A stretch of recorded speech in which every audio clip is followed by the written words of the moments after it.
Good morning, everybody, on this wintry day. And I suppose after the announcement that we're going into level 5, I would like to give you a very warm welcome to joining us for the exciting opportunity to reflect on and build our mental toughness as managers.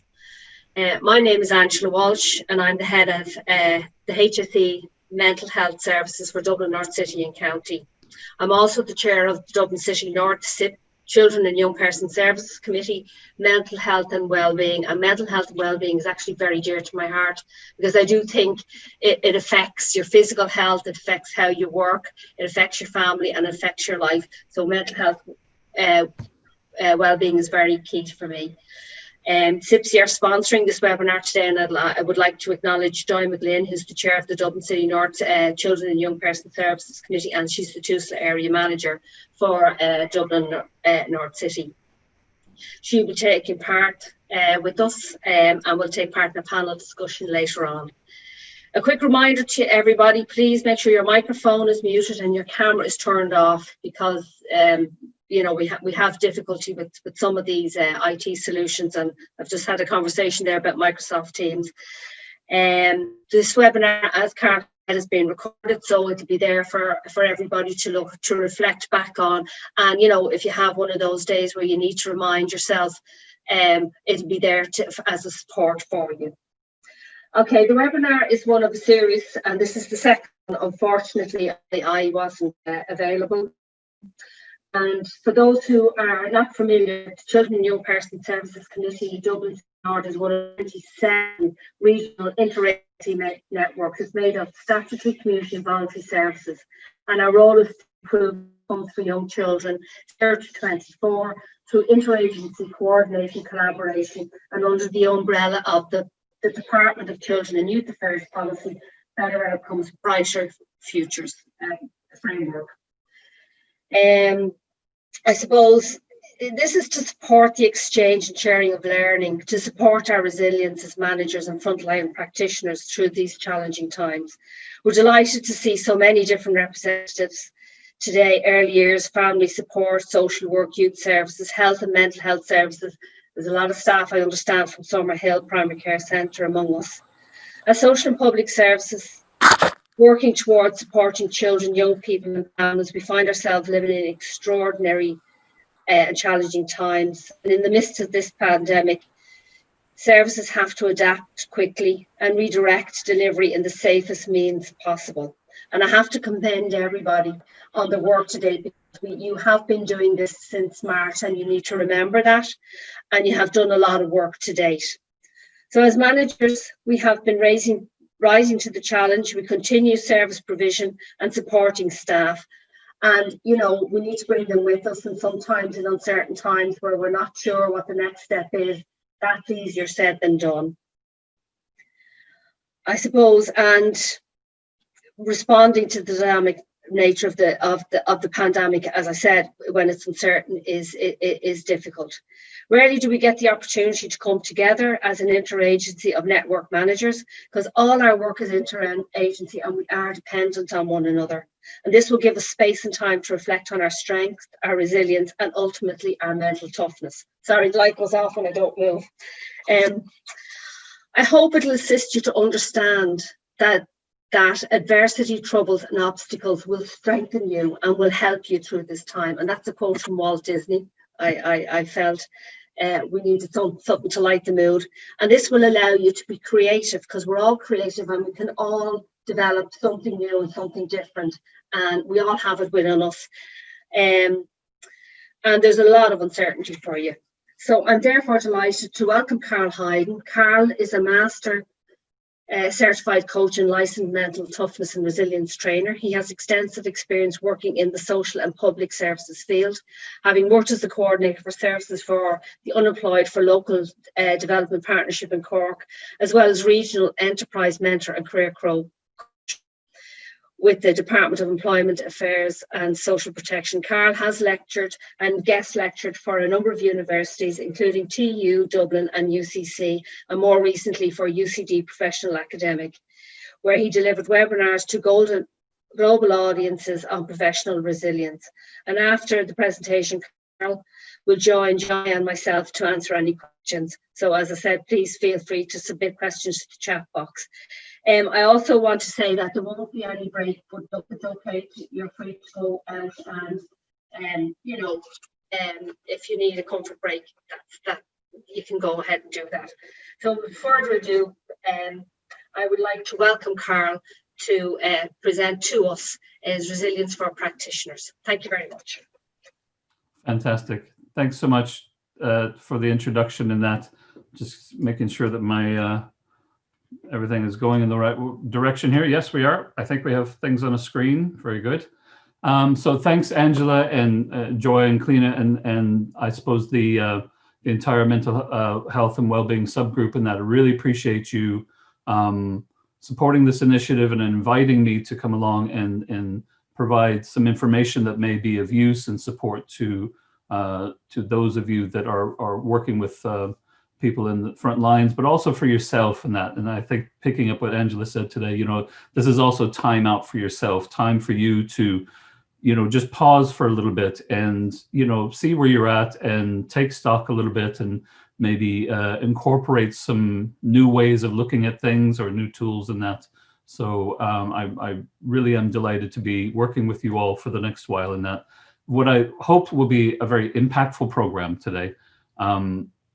I know that you're getting a lot from the session, and I look forward to sharing, you know, the materials and models and exercises and all that with you to help you build your resilience as a practitioner, not only to benefit yourself, but like we say, to also benefit those that you work with and those that you're supporting in that.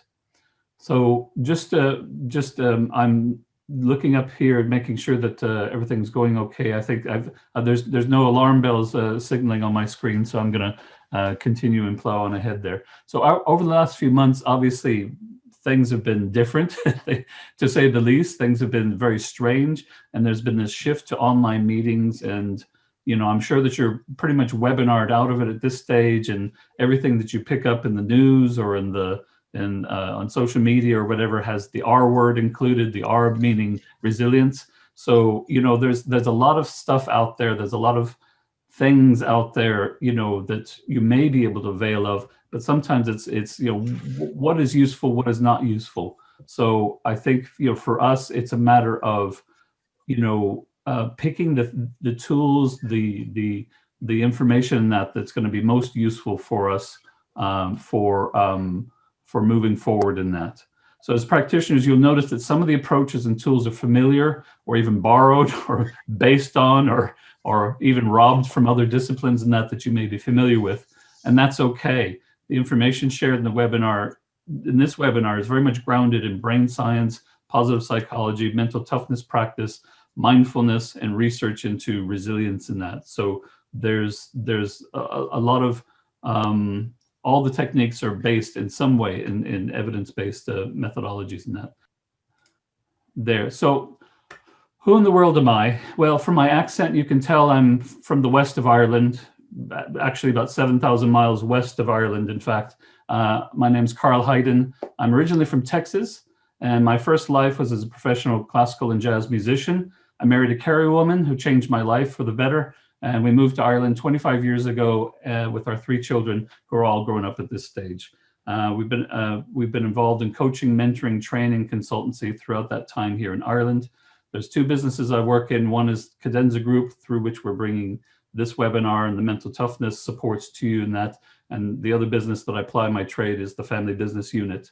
And as Angela said, I get invited around the place to share bits of information that may be useful. So essentially, I want you to feel that you're very comfortable and that you're in good hands today with our time together. So let's take a look at what we're going to cover today. We're going to work through 4 main sessions, 4 main sections, I should say. One is the context for resilience. The other is how resilience works, building resilience now, and also building future resilience. So we're going to look at it from a number of different perspectives, a number of different angles in that, but also walking away, you will have tools and understanding to be able to be developing your resilience more from today, from now, and also with some of the exercises that we'll look at towards the end, you'll have the opportunity to be able to deepen and build, in more resilience into your life, into your practice, into your work, and that. So there'll be I suppose a sharing of those sort of tools in that. So we're going to wind up with an opportunity for you to start to build your own resilience action plan from today going forward, so that you can begin to implement some of the things that we're going to cover in that. So that's where we're going with things. My goal for the course is to help you become familiar with the topics of stress, recovery, and resilience, and how they can be used and developed to your advantage, as well as provide you with a range of mental toughness models, tools, and exercises to help you begin to develop that resilience now, as I say, but also long into the future. And also, I want to help you to understand how this can be useful to support you, not only in your own life, but also in your work as well. So I'd invite you for a moment to just maybe make a mental note for yourself. You don't have to put it in the chat or anything, but just, think, what is it that you're looking for today in this session, in our time together? What is it that you would ideally like to walk away with, so that we can have some sort of a measure of whether we've achieved that or not. So just have a moment there and just think about that for a second. And I suppose at the heart of it, I'm a practitioner myself, so none of this stuff of tools and techniques are useful to me unless I can put them into practice in some way with my clients. And so it's in that spirit that I offer you this course today. If even just a part of one idea makes sense or appeals to you in some way, just go with that, use that, develop that. That's the key, is to take whatever appeals to you and work with that. It will make a difference. If repeated over time, these tools and techniques do make a very powerful difference in our perception, in our ability to recover and recharge, and a load of different ways in that. Just as a bit of a brief aside, I want to recognize some of the inspirations and influences that I've drawn on to put this material together.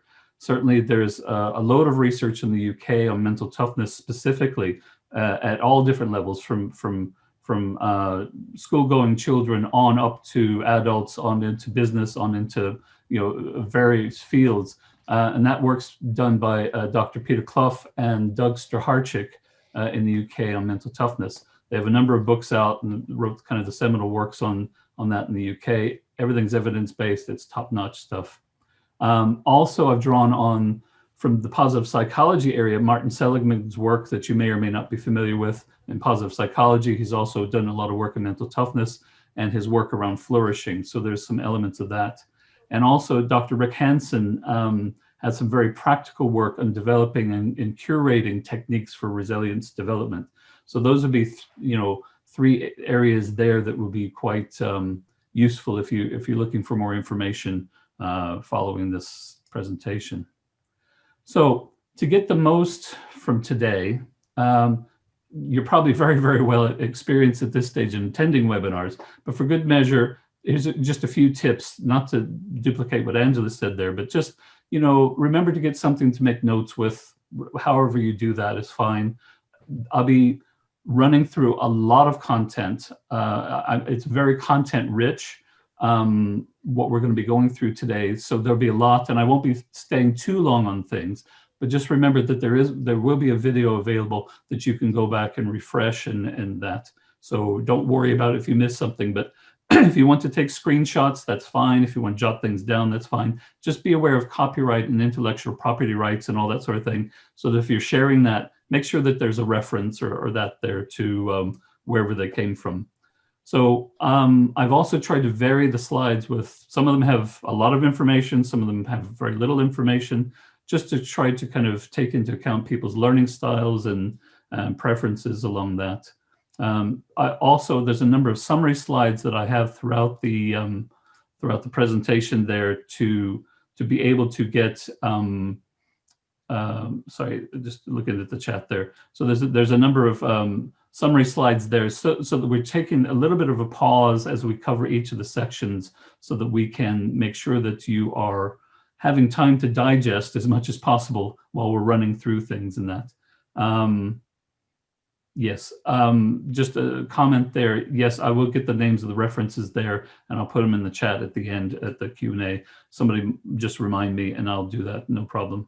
So again, back in the spirit of taking some time out for yourself today, try to minimize those distractions for yourself, by putting the phone on silent, canceling the notifications, not writing that email right now, and just, take some time for yourself. Prioritize yourself, your own self-care, your own learning in that.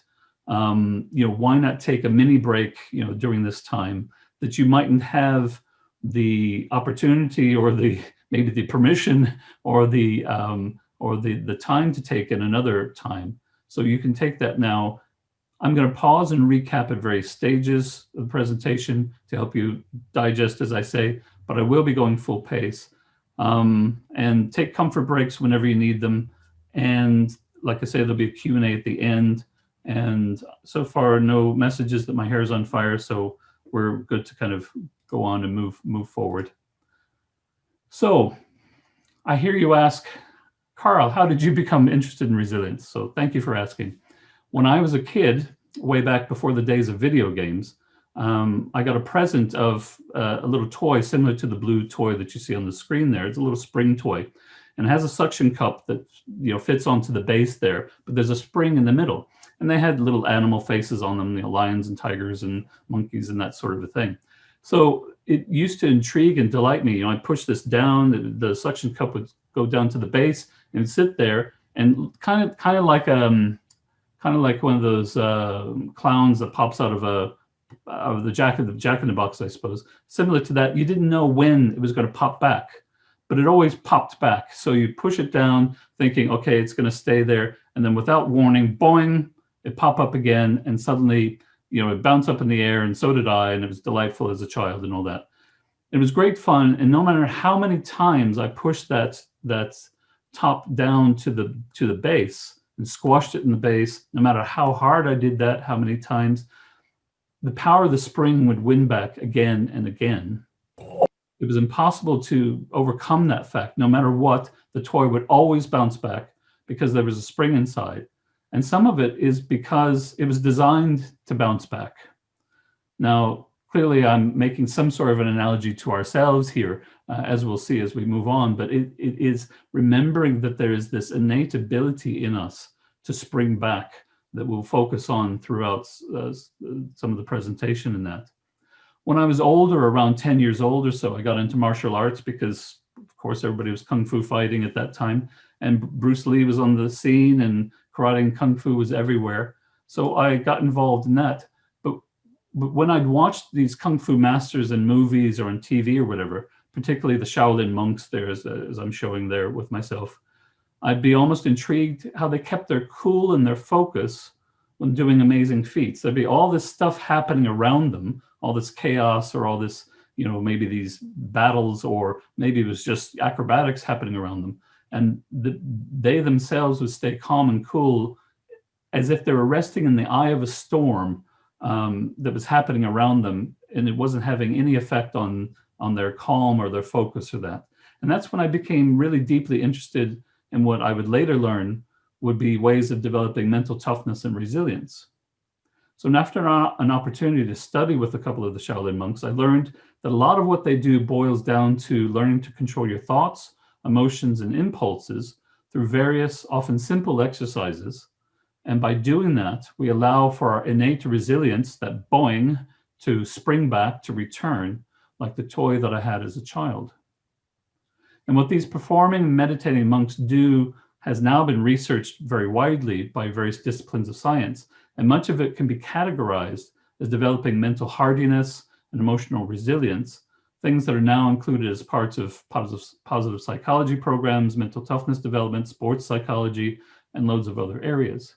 And there's loads that we can borrow from that and learn from that and apply to our daily lives. We don't have to be, Olympic athletes to use these techniques, although they're the very same techniques that many Olympic athletes would use. So we don't have to be in that sort of situation at all. In our everyday lives, these tools and techniques can be quite valuable to us and quite useful in that. So I've been very fortunate that I've had a keen interest in this for resilience and mental toughness for many years, for most of my life. And I've put it into use, I suppose, in many challenging personal and professional situations. Like, when we moved to Ireland and I had to change careers and we relocated here in the mid-90s, they weren't, people weren't being hired that were foreign at that stage, no matter where you were from. So that was a quite challenging time. During the last recession as well, my business disappeared overnight. All my government contracts were gone. They were erased. There was a time there a few years ago when my wife was hospitalized on and off for mental ill health issues over a number of years. So that was very challenging for us as a family and for me as well. Last year I had chemotherapy after being diagnosed with stage 3 bowel cancer. Then I got the all clear, so I sprang back. And then just as COVID started this year, I got re-diagnosed with stage 4 bowel cancer. So, hence my fancy haircut, I suppose. So there's been a lot of situations that I've applied this, process of resilience development, mental toughness development to in my own life, but also sharing with my clients and that. So I know that these models and tools really, really work. I know that they work in very difficult circumstances, very challenging circumstances for people, because I've seen them work with clients and myself. They work for me, my family, and with a bit of practice and repetition over time, I know that you will start to benefit from many of them as well. So let's move forward with this. Before we get into the nitty-gritty of resilience, I wanted to just give you a couple of examples of some very simple exercises that will get you into a good frame of mind for our work together. And that the first one is an awareness exercise. So what I'd like for you to do is just take a moment now. I'm just going to lead you through a very brief exercise. You can keep your eyes open or closed, whatever you prefer. So I just want you to pause, just take a breath, maybe slow down that breathing a little bit. And if you'd like to, just notice what your mood is like right now. If you're a bit stressed or distracted or maybe feeling happy and perfectly fine, whatever your mood is, just notice it for now. Then I'd like for you to notice your surroundings, but don't react to anything going on around you. Just notice it. What does it look like? What does it sound like? What does it smell like? Notice particularly your breathing, just however it is right now. And notice any thoughts going on in your head. If there's negative ones, you can simply just say stop and divert your thoughts to something more useful or supportive to you right now.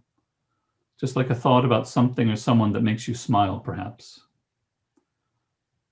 And fix your gaze back to that one shiny thing that you were looking at.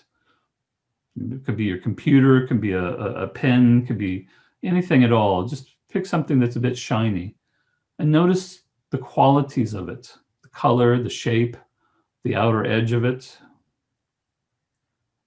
And while you do that, perhaps notice that you can allow your shoulders to just drop and relax a little bit. You can breathe a little bit deeper, all while fixing your gaze on that object. And some people find that they feel like what is in them starts to settle, almost as if like a freshly pulled pint of Guinness, is all settling into itself again, with all the bits coming back together inside. And again, if any negative thoughts come up, simply say to yourself, stop. And again, divert your thoughts to something positive, to something or someone that makes you smile.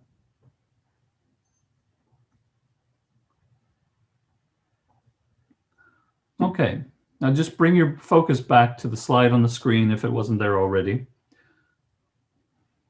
And I'll just unpack this a little bit. What we did there were 2 mental toughness exercises for developing baseline resilience. They may be familiar to you because you maybe have used something similar, but I just want to explain these 2. You're probably familiar with them. They're not rocket science, but they're very powerful when repeated over time. The light exercise helps us to control our thoughts and control our physiology and control our focus. So there's 3 bonuses in one on just that one, just controlling what you're looking at and intentionally staying focused on that. So it develops different circuitry in the brain and different habits in that. The stop technique is a deceptively powerful technique borrowed from cognitive behavior science, in that its power lies in the fact that it allows us to become aware of and interrupt the automatic chain of thoughts that are constantly running through our heads. It's the mental equivalent, I suppose, of pruning our thoughts so that we can choose the ones that are more conducive or helpful or positive to the outcomes that we actually want.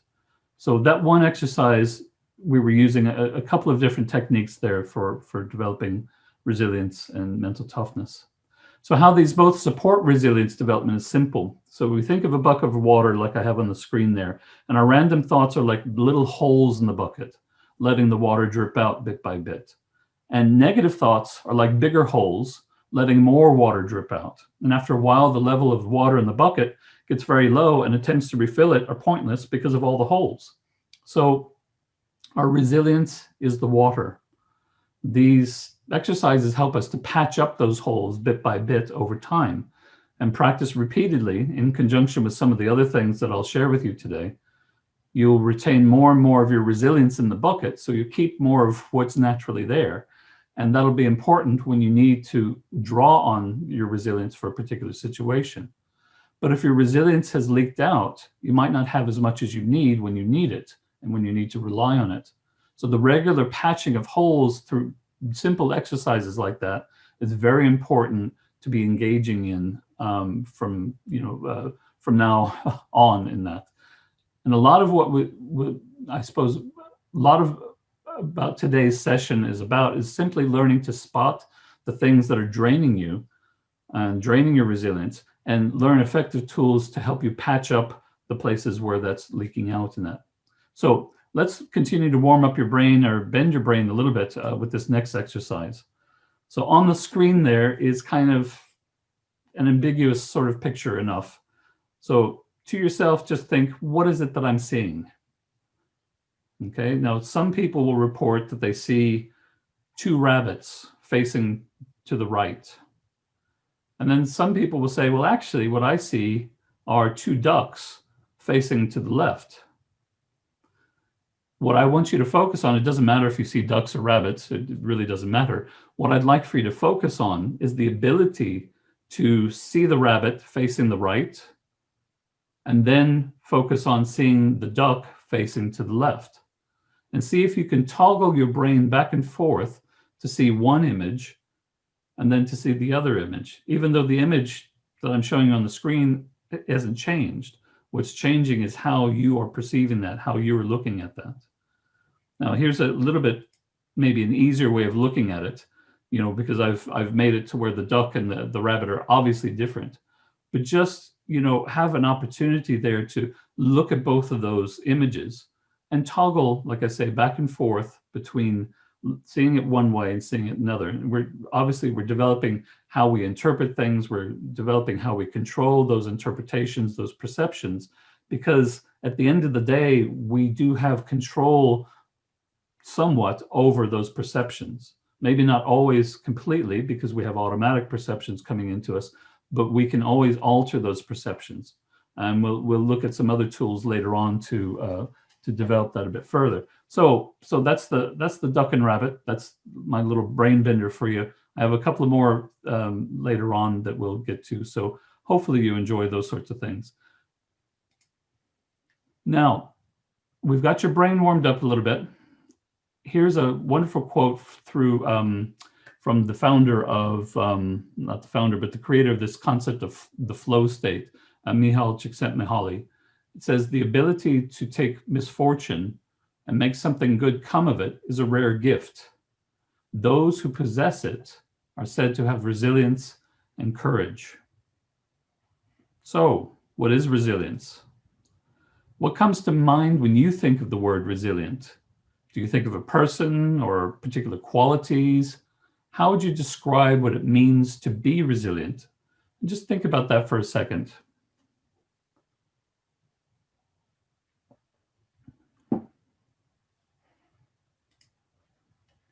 So here's a definition from the American Psychological Association.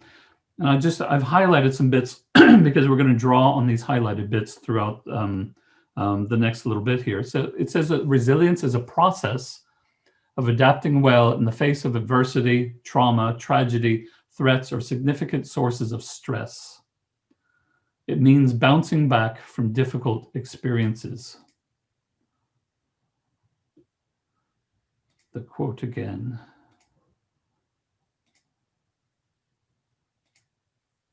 Oh, somebody wants to see the quote again there. Sure. Ability to take misfortune and make something good come of it is a rare gift. Those who possess it are said to have resilience or courage. Like I say, this will all be available in the video, and you feel free to take screenshots if you want. So what we have is another definition here. This one from the dictionary says the resilience is the capacity to recover quickly from difficulties. It's toughness. It's an ability to recover from or adjust easily to misfortune or change. And the Harvard Business Review says resilience is the ability to recover from setbacks, adapt well to change, and keep going in the face of adversity. So we have, depending on where we look at, whether it's, psychological or business or, the general audience in that, we're talking about recovering quickly. We're talking about a sense of toughness, not toughness in the sense of machismo, but toughness in the sense of, I suppose the way that I describe it is, the ability to be flexible on our sensitivity, emotionally and psychologically. So we're developing psychological flexibility.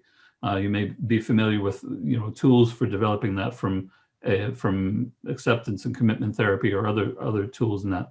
But basically, we're talking about toughness, the same sort of toughness that if you were, certainly when I was a child in primary school, at the end of the school term before summer, I'd go out and I'd take the shoes off the first day of summer, and my feet couldn't handle the gravel or the tarmac or the footpath or anything like that because it was too hot. It was Texas. It's very, very hot. But by the end of the summer, my feet had desensitized enough, they toughened up so that I could walk across lava to get across the road to friends or whatever. So there's this process of sensitizing and desensitizing, or being sensitive or not as sensitive to. And that's what we mean by toughness. It's mean that flexibility there. So we can adjust easily to the change in that. But also it's this ability to recover and keep going in the face of adversity. So again, there's these themes of recovering well in opposition to something or despite something that's challenging to us. And again, it's that natural spring back. Another way that it's been put over the millennia is, fall down 7 times, get up 8 times. So there's an innate and implied tenacity, hanging in there, a commitment to keep coming back despite the repeated challenge or problem. Now, I'm not suggesting that we do that, to the detriment of our health or that. Obviously, we need to pay attention to, where our boundaries are and where our needs are. But I suppose, there's a lot of research to show that, we can push through things, mentally and physically a lot further than we actually thought that we could. And so that's this innate idea of bouncing back. So what are we being resilient in response to? Well, our definitions mentioned adapting well in the face of stress or keeping going in the face of adversity. So what is it implied that we're facing? And if we boil it all down, regardless of what we call these different events or stimuli or whatever, what we're being resilient in the face of is stress, pressure, and challenges of some type, some degree. We can call them adversity, trauma, tragedy, threats, whatever, but it kind of boils down to this sort of languaging. So I'm purposefully using this languaging. So we boil down to stress, pressure, and challenges, whether they're positive or negative, because both of them require us to expend energy to deal with them, but the negative stressors tend to drain our resilience sooner, seem to be doing that faster. So there's a counterbalance to resilience. So there's the stress, pressure, and challenges, which seems to counterbalance that, just the same way as my squeezy toy squeezed down. That stress, pressure, and challenges was me squeezing it down. And then the bounce back was the natural resilience, the innate resilience in the mechanism, in the body in that. So, we can process those triggers so that our resilience springs into action. And I suppose as long as we have sufficient resilience left in that bucket, because if the bucket's empty, then we don't have much to draw on in order to bounce back. We have to wait until there's more supply of resilience coming back to us. So if we consider building our resilience, it's in relation to things that we're finding stressful, pressurizing, or challenging that we have to consider first.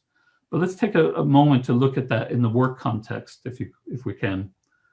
So why have all these topics, of adversity, difficulties, misfortune, challenges, and all that become hot topics, long before COVID, long before lockdown and that?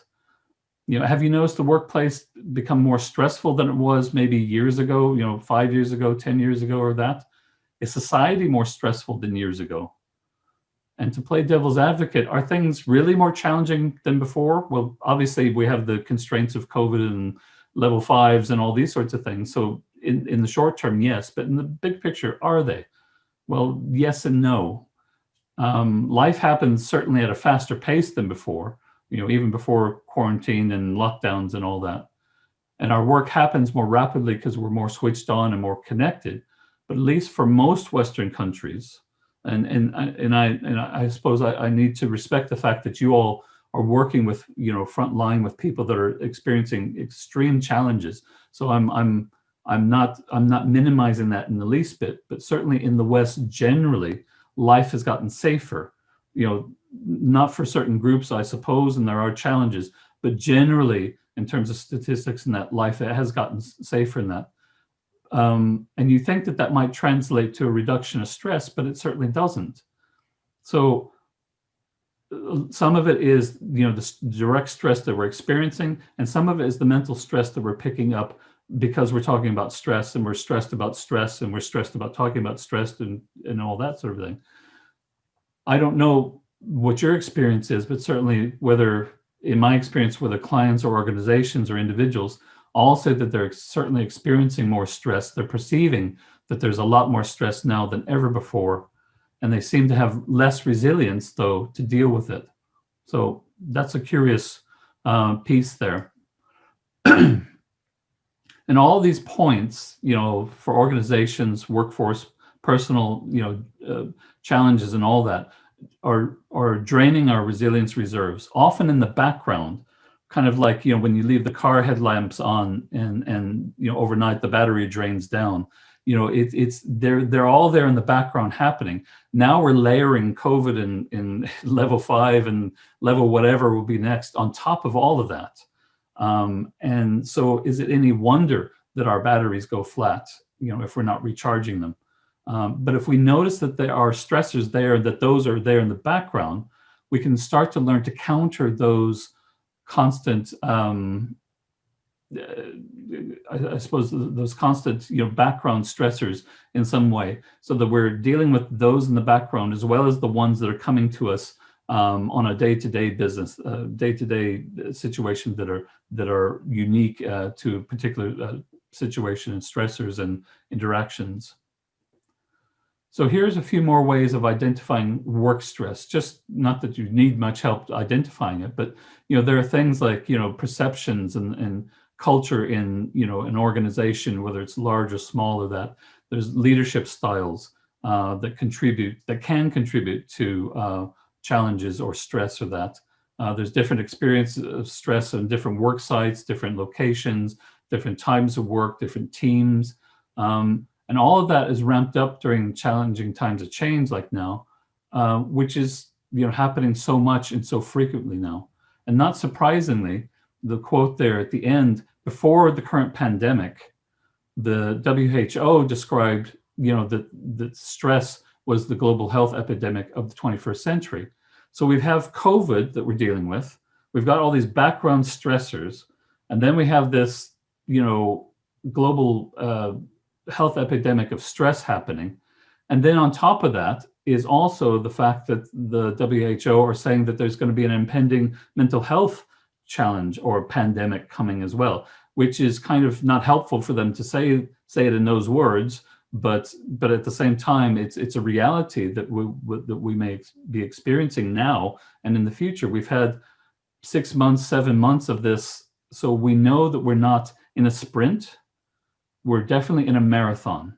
So it's about how do we equip ourselves to deal with all this stuff and keep that bucket filled up and keep charging and keep plugging those holes so that we don't run out when we need it the most.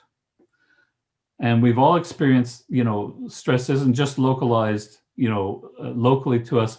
There's this concept of the VUCA world, this volatile, uncertain, complex, and ambiguous. And what I'd add to it now is VUCAP world, because we have pandemic, which will be with us for we don't know how long, and there may be another one sometime, who knows? So people are naturally stressed in these VUCA type situations because it's biological stress. There's this stuff going on, so people's natural resilience is depleted. That spring is kind of grows a little bit weak. We start to show signs of low resilience and heightened emotional reactions to things. People can feel isolated and alone during quarantine and lockdown, and loneliness can start to set in. And because of all this, and because of lockdown and COVID and all that, we start to crave security and comfort and safety more. So we're starting to rely sometimes on what's safe, what's comfortable, instead of maybe stretching and challenging ourselves sometimes. But we can learn to not react negatively all the time to these stimuli. So like the Shaolin monks that learn to be able to be, I suppose, focused and resilient in the midst of the storm, we can learn to bolster our defenses, strengthen ourselves mentally and emotionally, to not let all of that stress, pressure, and challenges drain us as much as it does. Obviously, it's going to some degree, but we can reduce that. An interesting kind of bit of research, from Harvard Business Review shows that, and this was pre-COVID, so this was 2018, I think, that people are actually, despite global terrorism and global warming and all these sort of global events, people are actually more stressed by what's happening in their immediate surroundings than in these big kind of global threats and that. And that may be just a choice of focus. I can handle this because this thing is in front of me and I can deal with that stress, as opposed to some big stress that I can't really figure out how to affect positively in that. But basically, people, I suppose the research found that people were more drained by what was happening in relation to their coworkers than by global threats. So they were more stressed about the person borrowing something and not giving it back, or not returning their email or phone call in a timely fashion, or microwaving chowder or prawns or whatever in the canteen, or whatever it is. They were just more taken up by those things than by global things, global stressors and that. There's an added stressor, of course, with working remotely, around, like we said, the loneliness and the isolation and those sorts of things, and that. But I suppose the bigger picture is that if we can name a lot of these stressors, we can start to implement strategies to minimize their effect on us, or to certainly reduce in some way some of these things, because we can exert some level of control over some of these stressors. And that sense, and I'm sure that you recognize this as well when working with people, that sense of having control or not having control is a major factor in terms of people's mental wellness in that. And if we can, slip back into the gear of realizing that I mightn't be able to control everything, but I can control this bit and that bit, and maybe how I respond over time can really, really lend itself to filling that resilience bucket more easily. So here's just a summary of this little section here that we've covered so far. There's lots of different definitions of resilience. Basically, it's about recovering and adapting well to change or setbacks and keep going in the face of stress, pressure, and challenges. There's lots of global threats, and workplace stress costs organizations a lot. But we can learn how to, I suppose, reduce that stress by taking some sort of control in that. And if nothing else from today, you learned how to stop negative thoughts by saying stop. And also you can change your perception from seeing a rabbit to a duck. So, you're walking away a winner already if we did nothing else so far today. Okay, but there's loads more to come. So here we are. just take a pause for a moment here to allow you to maybe jot down a few things if you haven't already. You know, some things, you know, like what have you learned so far about the relationship between resilience and work stress? And how could you use that learning to your advantage personally and at work? And what questions or thoughts are coming up for you as we move to the next section? You know, there may be things that you want us to look at in the Q&A. Feel free to put things in the comments there if you want to kind of mark it, that you want to kind of come back to those themes or items. Okay. So another little exercise. What do you see? Okay, now it's not a trick question. Obviously, some people see a wheelie bin, but what do we see the wheelie bin doing? Some people will see it hovering above the ground. They'll see a shadow underneath it and see a wheelie bin hovering there. And other people will see it sitting on the footpath. And again, this is just toggling our perception, toggling our ability to recognize and see things from different perspectives and that. And I suppose if you want to be able to toggle easier, if you're finding it difficult, because when I see that, I see a floating wheelie bin. If you look at the wheel of the wheelie bin and notice that it's sitting on the footpath, that will help you to ground and reinterpret that image as a wheelie bin sitting on the footpath instead of one that's maybe floating in the air because the dark patch in front of it looks like it's a shadow, but it's not. Okay, so just take a moment and just play with that for a second, toggle back and forth between seeing that as a hovering wheelie bin, if you can, and one that's sitting on the footpath by looking at the wheel or not. And notice whether that's easy or difficult for you. It's not a sign of anything if it's easy or difficult. Some people enjoy these exercises, some people don't, but we'll reveal more about why this exercise is important in developing your resilience in a little bit. Okay, so I'll just move on to the next part here. So the next section is how resilience works. So we're going to be looking at some models to be able to spot things a little bit easier. They're going to be models that I'm making an assumption that you're going to be familiar with some of them, but I have a particular sort of adaptation to them that may be useful to you. So I'll share that with you. And this next little quote here before we get into the models. She was unstoppable, not because she did not have failures or doubts, but because she continued on in spite of them. And again, that's a real, I suppose a popular way of describing, resilience and mental toughness and that, that we continue on despite the failures or doubts, we continue on anyway. So here's a little cartoon that's, I think, kind of appropriate for us. One ostrich says to the other, "I'm going to stay here until the change changes." And you've probably noticed working, in your work, the kind of work that you do and with yourself and that essentially humans don't always react very well to change. We're not, most change we're not thrilled with and we'll resist it to some degree. So there's all sorts of automatic physical, emotional, and psychological reactions that start to happen.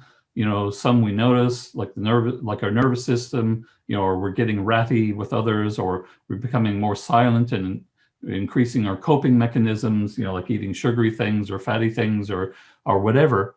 And we've survived everything that the planet has thrown to us, thrown at us humans since the beginning, but it does take its toll on us.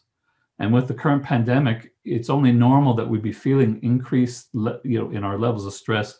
But let's understand what's going on, and we're being confronted with, the significant event or loss or that. And whenever significant loss or change happens, we respond in a set number of ways in that you'll be familiar with. I'm sure that you're familiar with the work of Kubler-Ross, her work on grief and the stages of the grief cycle and that. And this process of change and loss has been adapted from that for organizational work and that. But essentially, it's the same sort of concept. Humans experience significant change and respond in a number of ways. And here's a number of different stages that we go through.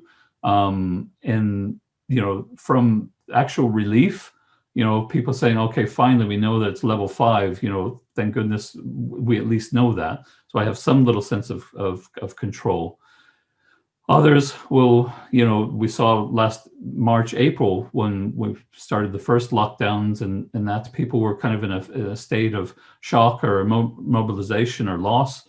What's going on? How am I going to do this? How am I going to deal with this? I work a lot with business owners, and there's a lot of shock going on there. Oh no, not again. I just got through the first lockdown. Now we have another one. How am I going to deal with this?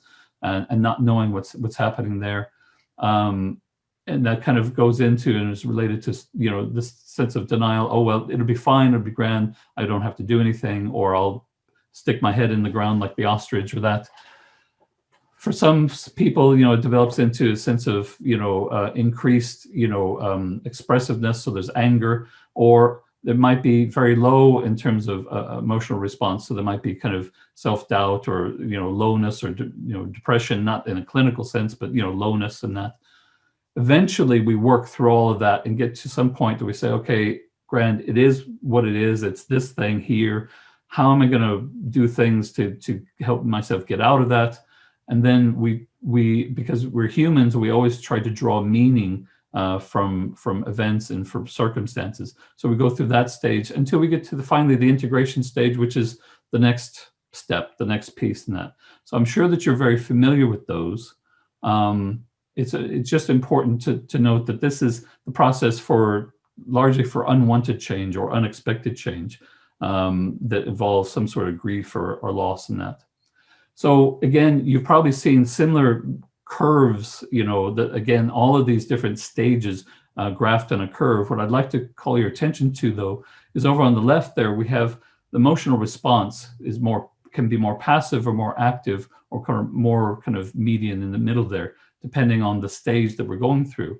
And you may very well know already that we cycle back through these stages. We don't necessarily go from 1 to 2 to 3 to 4 in a linear fashion. It all depends.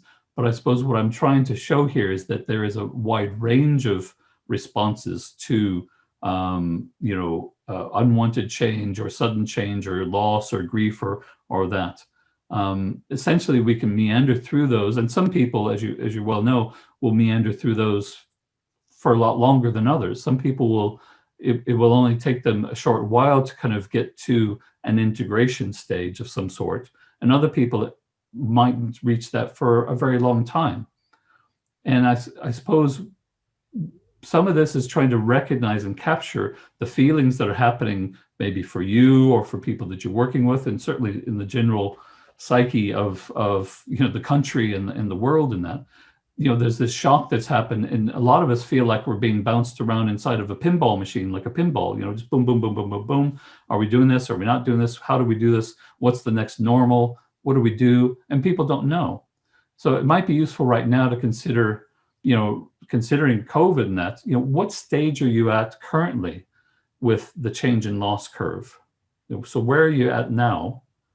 And what stages have you already passed through?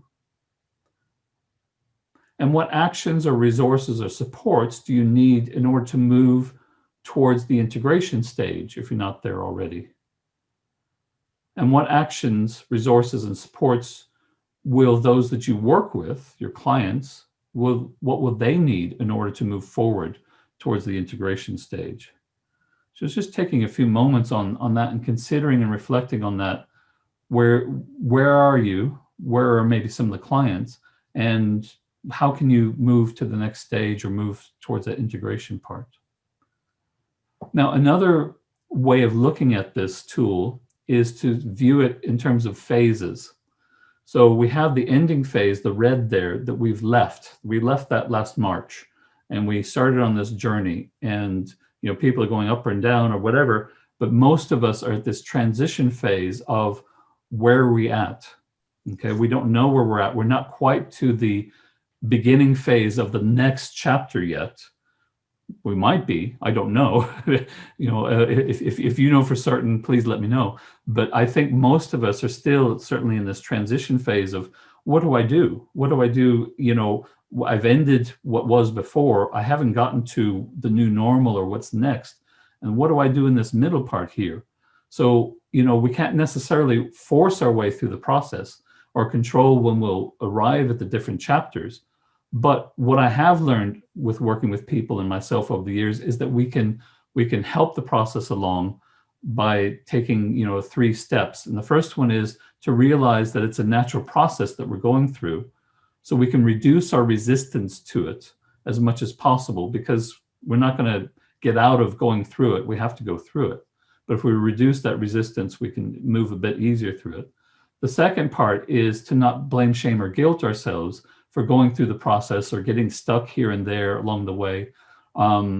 So it's about maybe working with the inner critic voice and dialing that down a little bit, because none of us know how to get through this right now. We're all equally finding our way in whatever fashion that we can. The third part is to perhaps dial up our self-care, our patience, compassion, and kindness to ourselves for what we're going through, because it's challenging, it's very difficult. So I call that a phrase I call for people to go puck themselves, P-U-C-K, P-U-C-K, patience, understanding, compassion, and kindness. So dialing that up and dialing down the critic voice of blame, shame, and guilt is a way to kind of maybe ease through it a little bit easier. So the 3 steps are: go with it, reduce the resistance, dial down the inner critic, and dial up your self-care.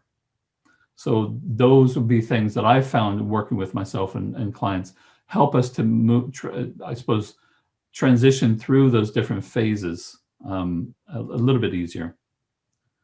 So in noticing your own personal resilience, think of an example or a time, I suppose right now, something that you currently experience or recently experienced, you know, where you experience the stress of the change curve, the challenge, the adversity, stress, pressure, challenges. What stage are you currently at in the change curve? And then think about an example from the past where you got to the integration stage and said, how did you reach that integration stage? So you're here now at some point along the curve. In the past, in another situation, you were able to get to that integration stage and things worked out fine. How did you get there? Was it just time? Was it effort? Was it whatever it was? And then ask yourself, how can your past experience of dealing with significant change inform your current experience and how you're going to get through that? So essentially, what can you learn from yourself in this? What can you take from the past and apply to the current situation?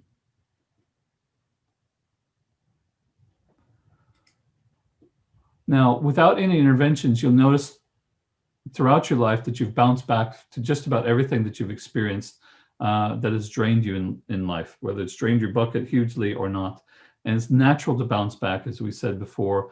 We'll see later that it's the natural ebb and flow of life, but we can influence our ability to bounce back faster and sooner. We can also influence how much of our energy is drained. So if you notice the shape of the curve there, notice how well it correlates with our bounce back. You know, it's innate, it's natural, it's just what we do, but we can support that, we can speed it up, we can encourage it along even faster than that. So remember, at the end of the day, your score for surviving everything that life has thrown at you is a perfect 100%. Okay, so if you notice the image in the slide there, there's a tree stump. The tree stump has been cut down, it's all but died. But even in those circumstances, the tree is attempting to survive by bouncing back, by sending up new shoots. And we do this as well.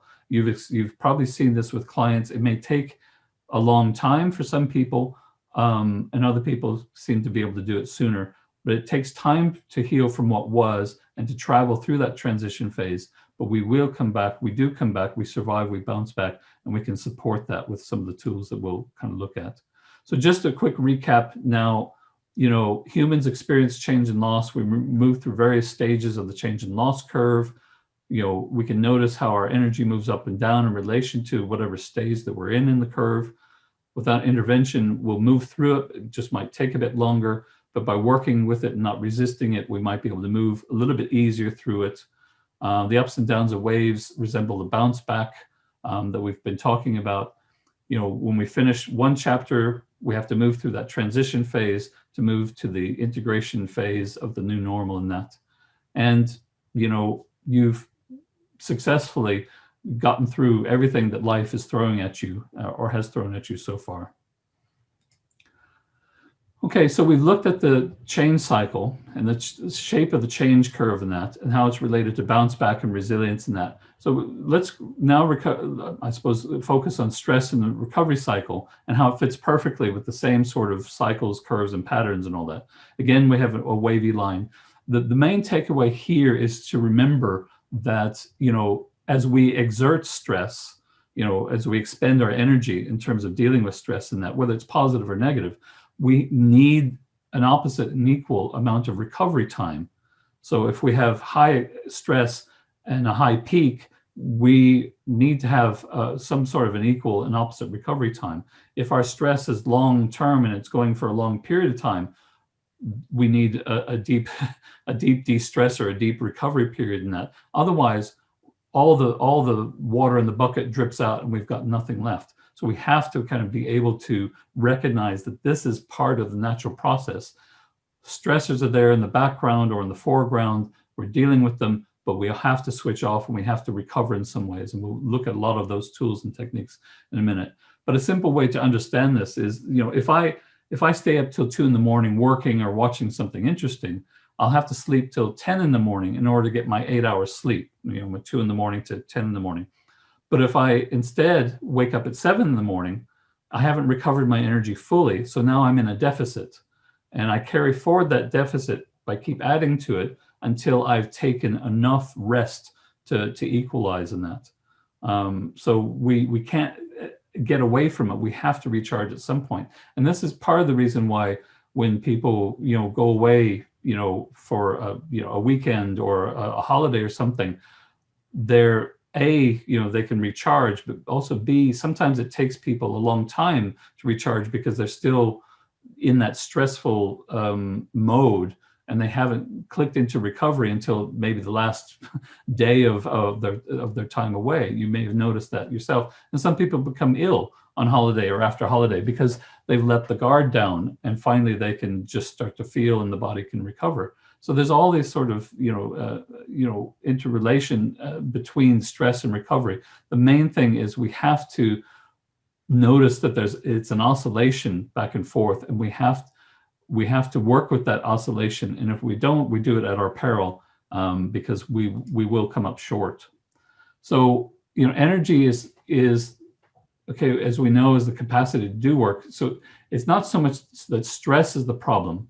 It's the accent. It's the I suppose the lack of there being an intermittent recovery period to refill the bucket that's the issue. So it's about energy management more than it is about necessarily stress. Stress is going to be there, always going to be there. We can minimize how we perceive it and look at it, but it's that lack of replenishing our energy or recovering our energy that's the real issue in that. So, you know, I suppose borrowing from sports psychology and other areas of performance psychology in that, what we need are what are called rituals of oscillation. So we need some sort of rituals, some sort of tasks that we do, activities that we do where we can balance this. Okay, so to look at this, you know, we can think of it in terms of recharging a battery. So, you know, if you run the battery down, it has to be recharged on your phone or your laptop, or you've got nothing when you need it the most. So, and we can look at that charging in terms of, okay, I'm charging up, but also that I'm recharging after an event. But also I can be clever about this and say, well, I've got a big whatever meeting or a task coming up. Actually, I need to pre-charge a bit. So I need to do whatever I need to do to build up my reserves so that I'm prepared and ready for this event as it comes up in that.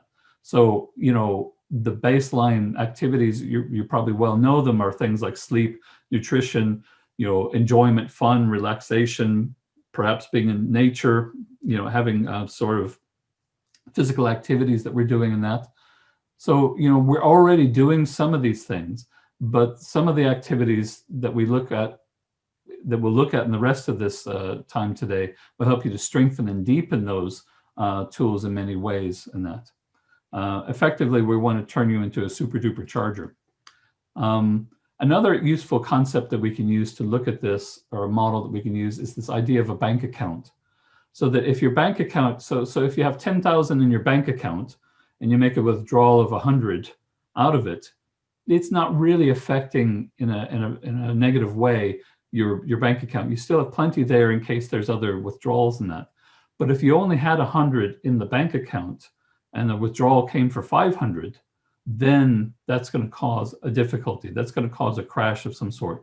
And so obviously I'm talking about our energy, not a bank account, but, we need to make sure that we keep our accounts topped up as much as we can, so that when those bigger withdrawals come, we're able to deal with them without being bankrupt, physically, or emotionally, or that. So it's just important that we remember that, and remember that concept that we're refilling up and maintaining a certain level. As they say, pay yourself first in financial terms, so build your own energy first, put on your own oxygen mask before you help others to put theirs on. So recap for this section here. So there's the change and loss curve. There's a stress and recovery cycle. There, again, we're following that bounce back idea, and that any withdrawals have to be compensated for and paid back in some sort of a way. It's useful to think of rituals of oscillation. We'll look at some rituals or activities or practices later, but we can look at it as batteries or bank accounts. We can look at pre-charging. Whatever concepts are useful to you, grasp onto those and use those, and start to use them to influence yourself to prioritize your own resilience development. Okay, so we've explored a relationship between stress, recovery, resilience, and all those sort of things. We've looked at some models. We looked at charging and rituals and all that sort of thing. So what do you think are some of the benefits to organizations, or to people personally, for being resilient?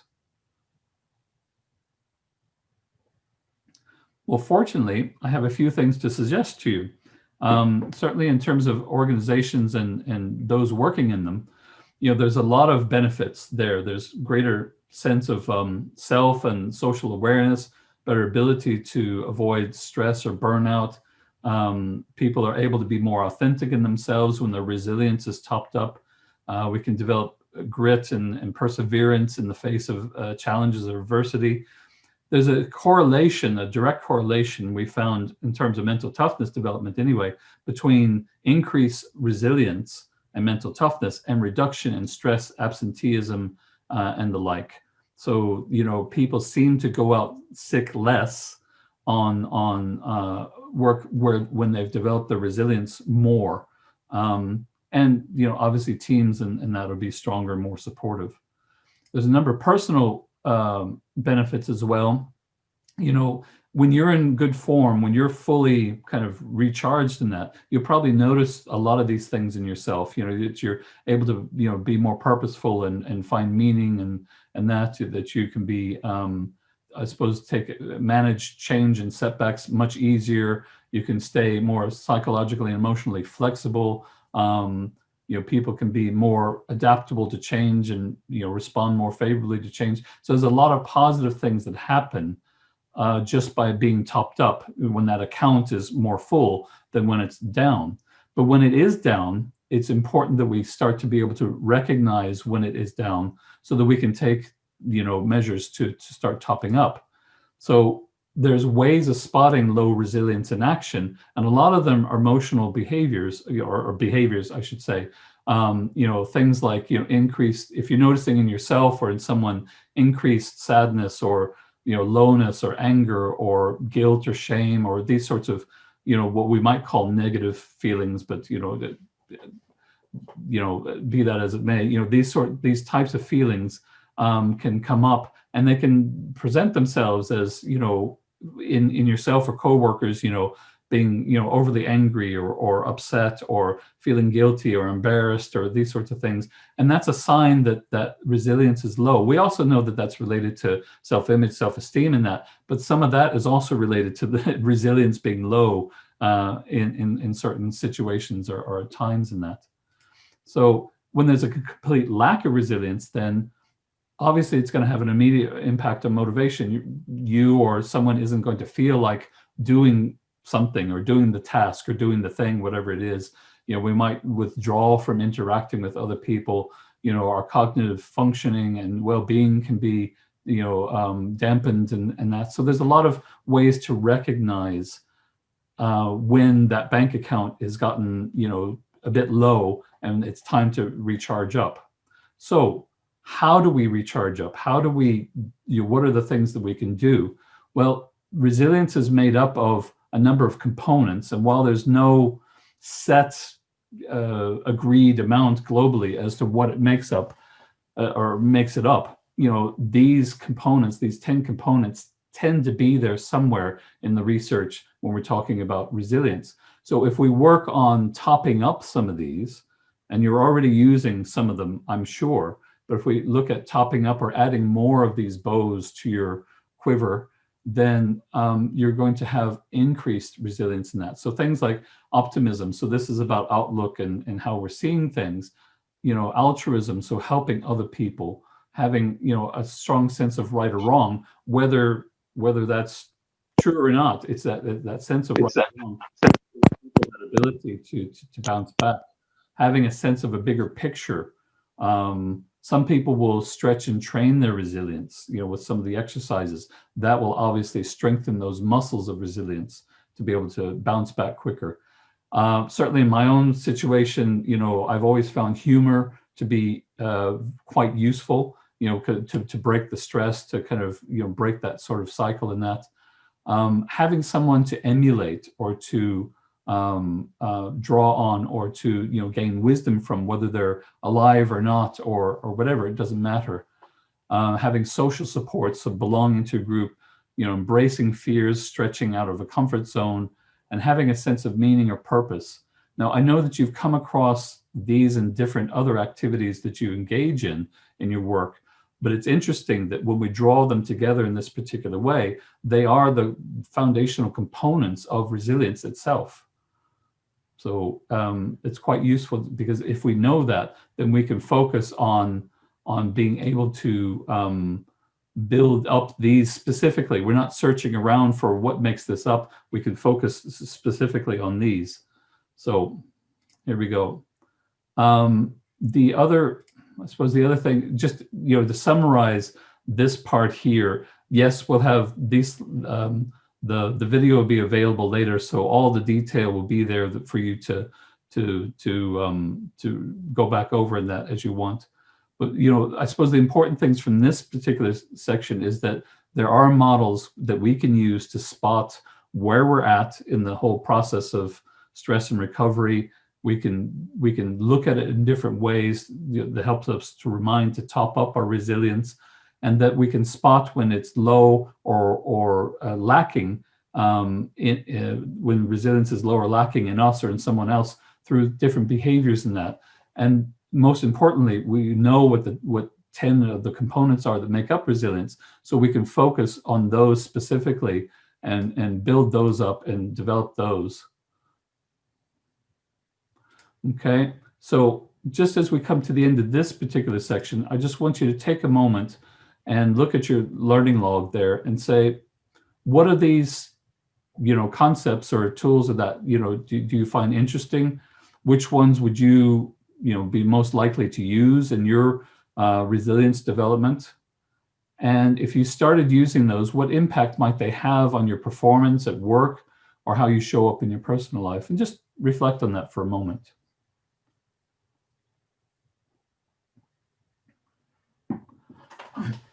Now I'm watching that my time is fleeting and flying, and I've still got loads and loads to cover. So I'm gonna keep pushing on in that.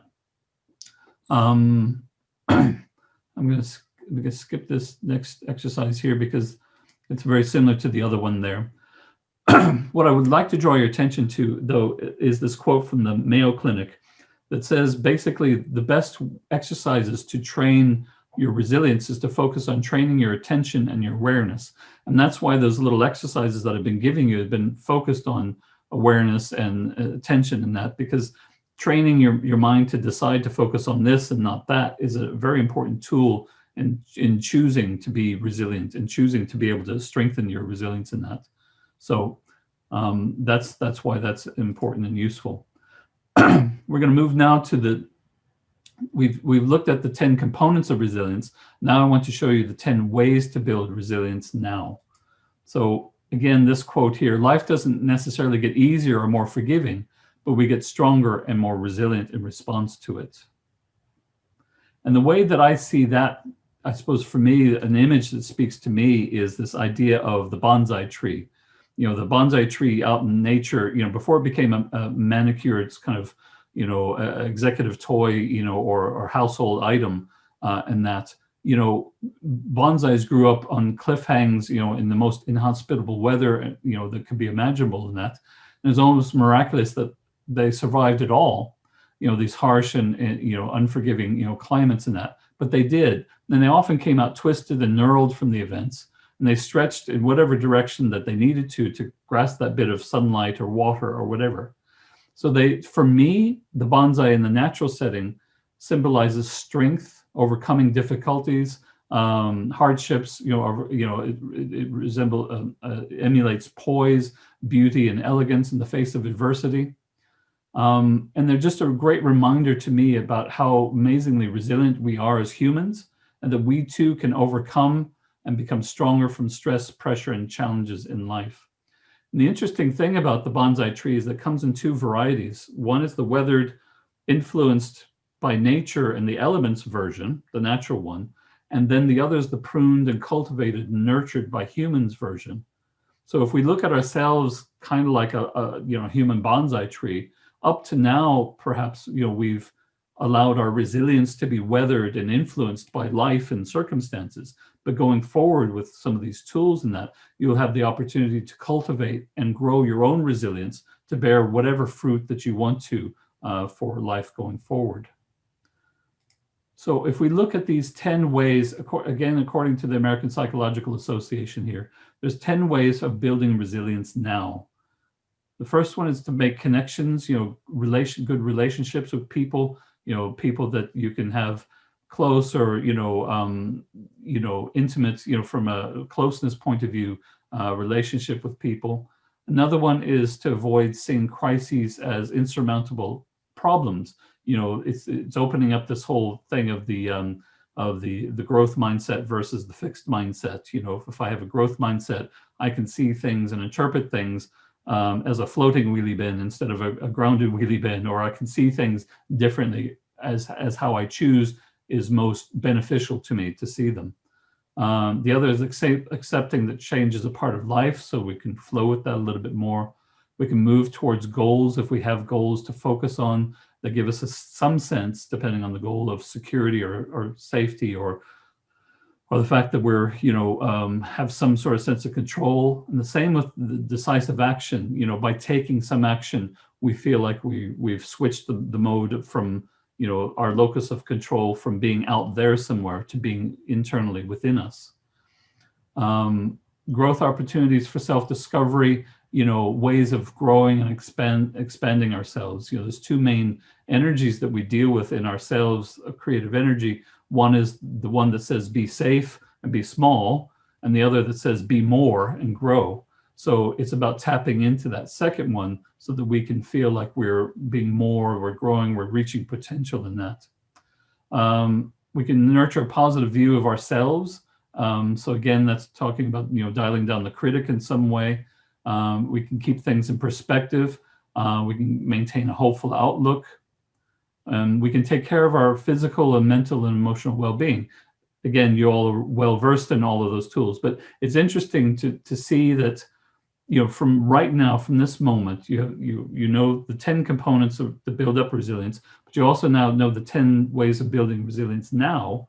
And these are things that you are already doing to some degree, but that you can choose to increase certain ones. You can add different other ones to your portfolio of resilience techniques, you know, from now that you know which ones are beneficial, or which ones are, you know, going directly to building resilience. So just wanted to offer that to you. Another tool of looking at it is, another way to look at it is this tool. This is from Helen McGrath in Australia.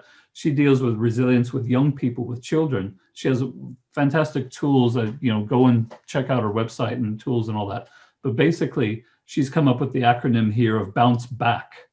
So we have, the B, bad times don't last and things will get better.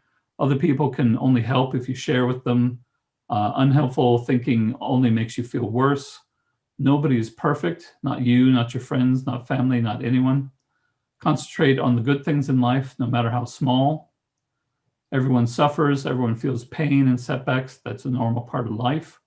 And then that's the bounce part. The back part is, make sure that we're, assigning, blame or what correctly. Some things just happen. Some things we did, some things other people did, just to be fair in that. To accept that we can't change, what we can't change and try to change what we can. That catastrophizing makes things worse, and to keep things in perspective. Even the worst moment is but a moment in life. So these are kind of an interesting way of looking at it, and I suppose a more accessible way, a non-academic way of looking at things, which people find quite useful in that, and wise words. So to summarize this section, like an ostrich, sometimes we have our head in the sand around change. There's various models and lists and ways to map where we're at with that. Up to now, life has determined perhaps your level of resilience, but going forward, you can actively create that and add to that and build that for yourself. There's at least 10 ways to build your resilience. And to do that and add that to your repertoire from right now. I know I've blasted through them very quickly, but but the video will be there for your reflection. We also have a series of emails that you can opt in regarding that will happen after the session, where we'll kind of recap a lot of these over a number of weeks. So there'll be more ways there for you to be able to absorb this. And I didn't cover that last exercise, so that's not really useful. So learning log. From this section, and I know I'm running through things because of time in that, but what did you find useful in this section? And how can you nurture the growth of your own resilience starting today? And which of the 10 ways do you already practice? And which of the 10 ways would you want to add to your repertoire? And just take a moment to reflect on that for a second.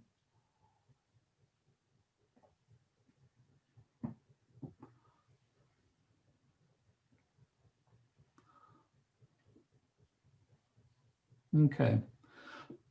Now I appreciate that I'm running through things and I'm trying to get to the home stretch here, which is the exercises and the resilience action plan. And we have a few minutes left in my section, and I'm probably going to go over just a little bit over my the half-hour mark of the hour in that. So I'll just continue on a little bit. I'm just seeing if someone has told me I can. Yeah, it's okay. Take my time. Thank you, Clean. I appreciate that. So we get to some of the good bits here. So I've already kind of done some exercises, giving you some models, giving you some lists and all that that you can use and incorporate to measure where you're at. But we need to start kind of doing some more active tools and techniques as well. So I think this quote from Brené Brown is quite useful. Joy collected over time fuels resilience. So again, if we're in a good place in ourselves, if we do activities that toggle us from being in a triggered state to a flow state or a calm state, or however that you will phrase that, that's going to build our resilience more than being always in a triggered state or trying to operate and make decisions or take actions from a triggered state. It's very difficult to be effective. Believe me, I tried for many years. It didn't go so well. So, it's about how do I get into this better place of resourcefulness for myself, this place where my wellspring of resilience springs more freely in that.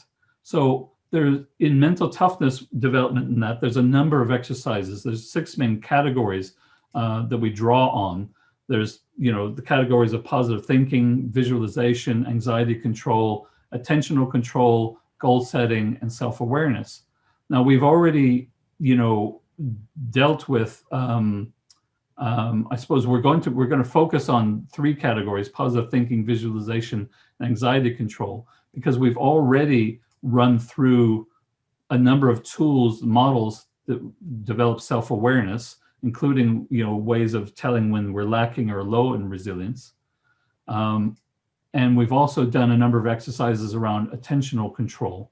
So around focusing our attention on what we want to see and not see and all that. So you're well on your way there with tools and everything.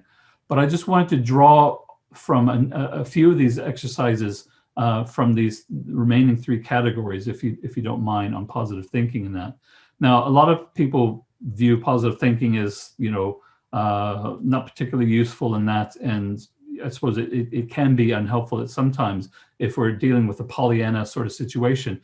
I'm thinking more of it being, you know, a realistic optimism, I suppose, is the perspective I'd be coming at from this. You know, basically, we have a negativity bias that I'm sure that you're aware of. The brain is wired for survival and safety to spot negative threats and all that. So we need to offset that with what's called a positivity offset, you know, to be able to maintain a balanced view of things. It's not ignoring the negative, but it's also not getting, not believing that the negative information that we may, or perception that we have, is the only perception of the information out there or the situation. So we need to look for ways to balance that, and that's some of the tools that we'll look at in terms of positive thinking. Will be addressing that. You know, we want to generally do things like, you know, avoid negative or demeaning statements, particularly in our self-talk, because that self-talk narrative, you know, dictates a lot of times how we will feel in that moment, or how we will approach a particular situation or setting that we'll be going into, that might be a difficult conversation or a challenging or whatever. So we can prep and prime ourselves for that in a better way by just not being, you know, tearing ourselves down and being negative in that, reinforcing self-limiting beliefs and all that. Again, I'm drawing more of what I would call realistic optimism than that. So one very easy tool that you can use, or that you can use with clients and that, is simply to be paying attention to what is going well. So this tool here, the 3 positives, is just, you know, there's different settings that you can do that to. The different times of day or different situations help us to remember to use the tool. So they're, you know, they become time bound in association with a particular event. Like, you know, starting on reflection on the day from yesterday. What were 3 things that were positive from yesterday? Or, you know, looking at, you know, at the end of the day, what were 3 things that I did well or that I enjoyed? Or at the beginning of a day, you know, what are 3 things that I'm looking forward to in the coming day, aside from this webinar, of course. On a, you know, in a difficult situation, what are 3 positives about that particular situation that happened? Okay, so it's about just reframing and being more inclusive in the information that we're choosing to make decisions from, and not just drawing from the negative side, but also from, you know, what is working well in that. And that can change and shift the biochemistry in our bodies to be in, you know, I suppose better disposed to having a successful outcome, or at least having less stress and wear and tear on our system as we're going through it. Another way to balance the negativity in that is called positive reframe, and you probably use this technique all the time with clients and that. I draw it from this idea of the Chinese and Japanese kanji characters, and that this phrase means crisis, apparently. Now, we know nowadays with modern translation that it doesn't necessarily mean crisis, and a lot of people say, well, crisis also means opportunity. Well, it does.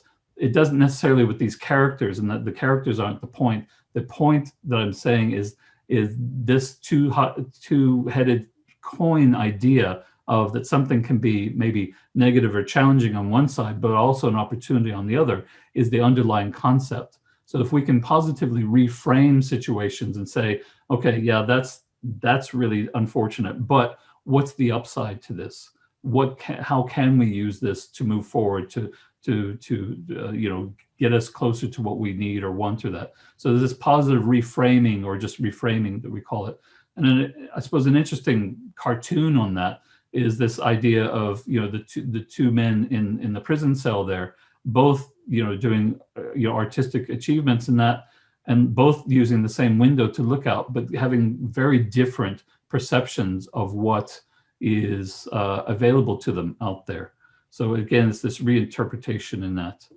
And I'm just going to skip that one there. The next tool, so we got positive reframing, we got the three positive things. The next tool is something you may be familiar with from, either borrowed from mindfulness or cognitive behavior therapy or whatever, is this idea of capturing, I suppose, characterizing, capturing, and doing something with our negative automatic thoughts as they come up. So, as you know, because of our negativity bias, a lot of these thoughts are, characterized as negative in the brain, and that's fine. But we can do something with that. We can stop those thoughts. We can reinterpret them. We can deal with them in a different way, so that our biochemistry and our outlook and our self-talk isn't negatively affected. And so there's lots of information about this on the slides. I just run through it and mention it, and you can kind of go back if you think this is useful. So the first thing is to characterize, notice the characteristics of them. That they're always negative. They make us feel bad. It's like a game theory and transactional analysis of that. We're always left with a negative feeling of that, and they're negatively biased against ourselves. Okay, but we can do three things with them. We can catch them by noticing them. We can count them so that we're kind of dealing with them in some way. Seeing what are the themes that might be emerging. Is it me always down on myself, or is it me, about being negative about a particular event or thing? And then the third thing that we can do is we can counter them. We can start to shift those patterns. We can say, well, that particular that isn't true, or, well, it might be true, but it's not 100% true. Or, well, thinking that isn't really helpful to me, is it? Or there might be some truth in it, but so what? Everybody has flaws.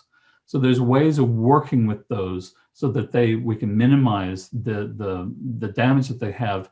The main thing is that we want to recognize them so that we shift from being in a negative, I suppose, a biochemical event in our bodies of stress and that, to being able to shift into a more positive place where we see potential, we see our full resourcefulness, and we have access to that.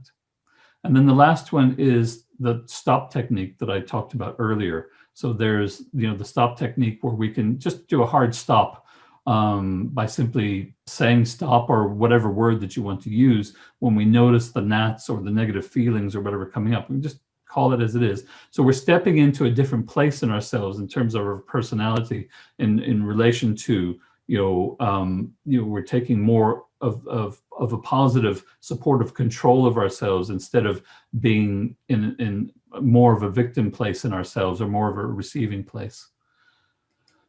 In terms of visualization and guided imagery category, there's, a lot of people mistake, visualization as fluff and that's fine, until I suggest perhaps that you imagine yourself biting into a lemon. Okay, then you might notice that there's a physiological response happening. Or I might ask you to imagine your favorite meal, and then get you to notice that your body is automatically starting to prepare for the food, even though it's only an image on the screen.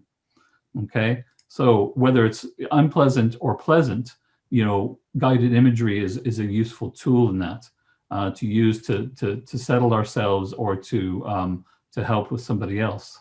So we can imagine success, or we can imagine failure. And again, it's this toggling back and forth between that negativity bias and that positivity offset. And one of the things that we can do with that is we can apply it to, reducing our stress. So we're moving out of that triggered state into a flow state, or a more resourceful state. And a particular tool for that is just a very simple exercise. I'm sure that you have your own, but it's one that's called a safe haven.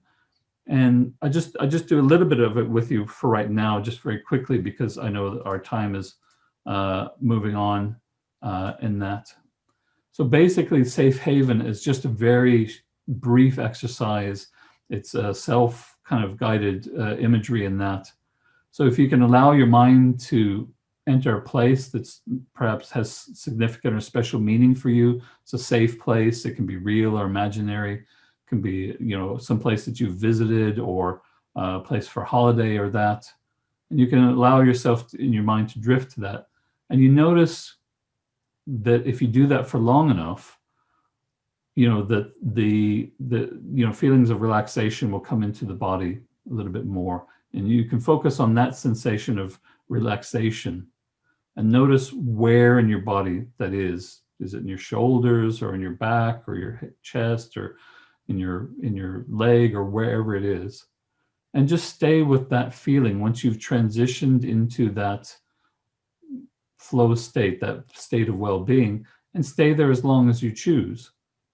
And then gently come back to the present and notice any changes in your physiology or your mood or that. And that is just a very simple way of transitioning and controlling that biochemical state, that triggered state to flow state, and toggling that switch back and forth. The more that you do these exercises, as you probably know yourself, the easier they become, and the sooner your body responds to them out of habit and that.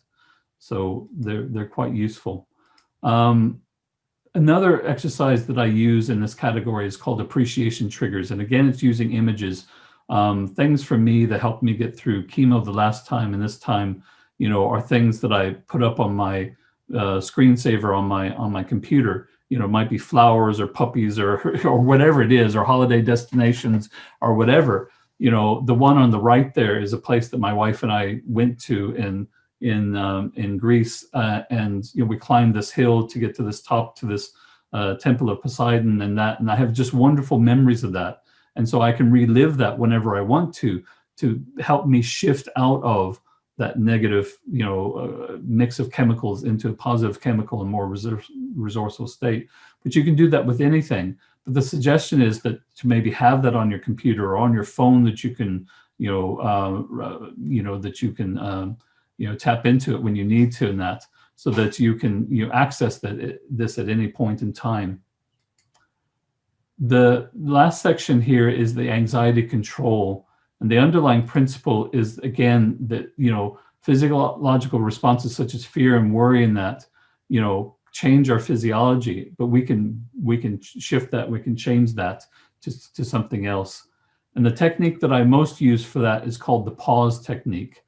You probably have different variations that you've used yourself on this, but basically the pause technique is basically a way to interrupt the stimulus reaction that happens.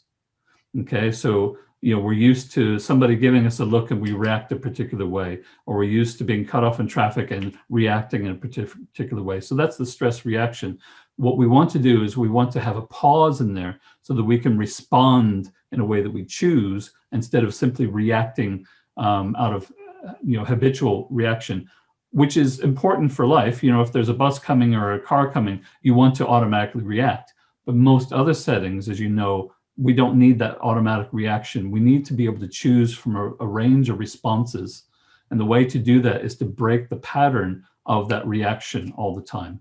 And we do that through simply taking a breath for a moment, or counting to 10, or whatever it is, whatever we can do to interrupt that cycle of stimulus, particularly negative stimulus, and a reaction. So that's the basis of that. And there's instructions there.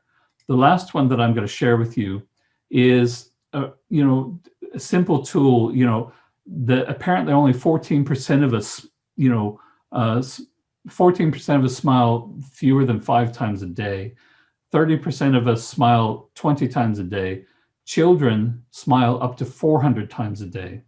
So there's something about that innate joy that kind of comes up, and that is very healing, and is very building in terms of our resilience, and helps us to shift out of, you know, a negative space, or, you know, a stress space in that. So of course it's also noted that eating 2,000 chocolate bars a day will also put us in a good mood, but that's a bit expensive in a lot of different ways. So So there you go. So that's the toolkit. You know, I know that I've run through it. They're all there on the slides. All the information will be there in that. And that I suppose we've covered a lot of self-awareness models and tools. We've covered some attentional control exercises. We've covered, you know, positive thinking and a number of tools there, visualization and a couple of tools there, and anxiety control and a couple of tools there.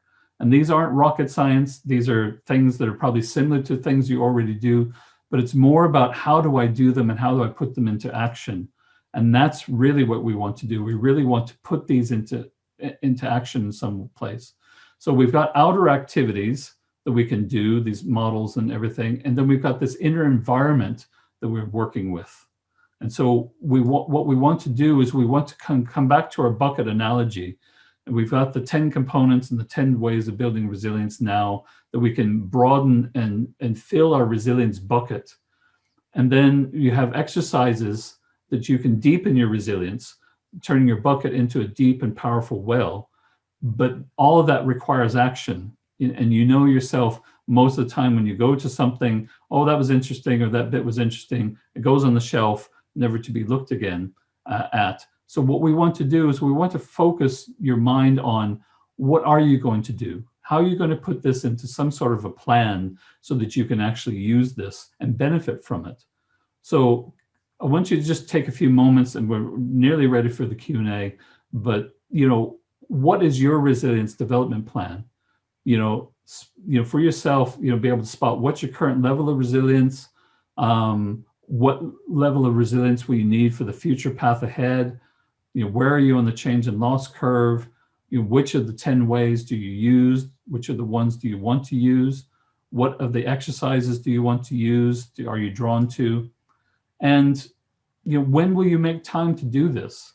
And like I said, we're going to have an 8-week email series that will come out to just kind of remind you and prompt you to be, you know, implementing these things. But it all starts now. You know, it doesn't start tomorrow. It starts right now. And what support do you need? Do you need support of colleagues or friends or family? How are you going to monitor progress? All these sort of questions just to start to reflect on so that you can actively put these things into place and get the benefit from it that you need and that you deserve, and that you can also then share from your deep well with others. So I suppose for me, you know, I'm curious what you got from today. I know it's been a whirlwind tour and whistling through things and that. What did you find useful from today? And what will be the first things that you'll use or practice? I'm curious about those things. We might just take a second as we start to transition towards the Q&A for that. And just to leave you with, I'm not telling you it's going to be easy because it's not always easy, but I am telling you it's definitely and completely worth the effort and the time that you put into any of this resilience development in that. Okay. And just leave you with this quote here: challenges are what make life interesting. Overcoming them is what makes life meaningful. So I want to thank you all for your time, your energy, and your attention. I want to thank the Mental Health and Wellbeing subgroup and Angela, Joy, and Kleena for inviting me to you know, share my work with you in that today. And if there's nothing else, I suppose we'll transition now to the Q&A part of of our session in that. Okay, very good. Kleena, are you there? Yes, I am here. Can you hear me? Yes, I can. So sorry for going so far over and that, but anyway, I just wanted to kind of fit everything in. So my apologies for that, first of all. That is okay, no problem. I'm just wondering, Karl, if maybe if we stop sharing the Q&A slide at the moment, and maybe we'll just open it up to the group there, just that we can see Sure. at least the names that are coming up. Sure. So thank you again for that, Karl. I've said this before, this is my third time now on this webinar in various different aspects and various different ways. So I've always found it very interesting, and I always seem to pick up something slightly different and new angles and ways to understand my own resilience, as well as, I suppose for me, some of that piece personally is about the energy management that you talk about. And I really like that idea, and just the pre-charge and the recharge piece, and just being mindful of those elements. So Karl, I just want to thank you once more. Joy and Angela, thank you so much for your time with your inputs and your insights and your support for this, and also just to thank the Mental Health and Wellbeing subgroup for sponsoring the event. We know that these are very challenging times at the moment. We know that we're going through lots of changes, and we don't know when the next change is coming, and we have one more change to do now, at least, which is to deal with the level 5 and what that means, and how we reorient ourselves as practitioners and workers. And we're being asked, I suppose, to be as resilient as we can. So this was about and is about taking a bit of time for ourselves. It's about just trying to replenish the bucket, as Karl was saying, and just some tips and tricks maybe that we can use to help each other and to help ourselves moving through this time, and then ultimately to benefit the children, young people, and the families that we are working with. So I just want to thank you all for attending this morning, and have a safe and happy and healthy time ahead. I hope that we will connect with you very soon. If there's any questions, please feel free to get in touch with us. But again, just thank you very much, guys, and thank you, and we'll see you again soon. Thank you, everyone. It was an honor to be with you today. All the best.